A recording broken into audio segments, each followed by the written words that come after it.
আসসালামু আলাইকুম রহমতুল্লাহ বারাকাত।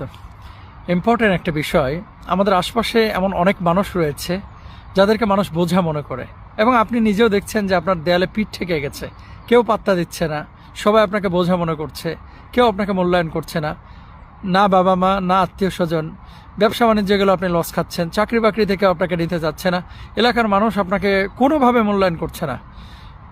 মনে রাখবেন, আপনার জন্য একটা দরজা ওপেন আছে। সারা পৃথিবী আপনার বিপক্ষে চলে গেলেও আল্লাহর রহমের দরজা কিন্তু আপনার জন্য ওপেন আছে। আসলে আপনি ডাকার মতো আল্লাহকে ডাকতে পারেন না, বিধায় আপনি নিজেকে অথর্ব মনে করেন।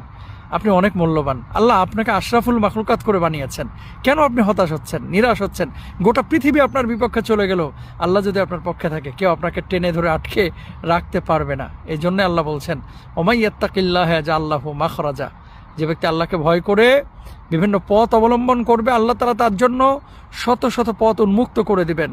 ইয়াজআল্লাহু মাখরাজা, এত পথ আল্লাহ তাআলা তার জন্য উন্মুক্ত করে দিবেন।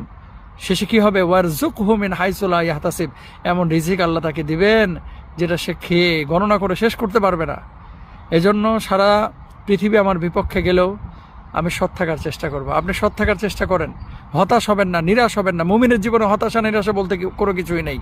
আল্লাহ আপনাকে আশরাফুল মাখলুকাত বানিয়েছেন, এটাই তো আপনি শুকরিয়া আদায় করবেন।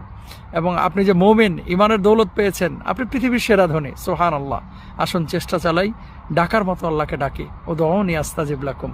আল্লাহকে ডাকার মতো ডাকলে আল্লাহ অবশ্যই সাড়া দেবেন ইনশাআল্লাহ।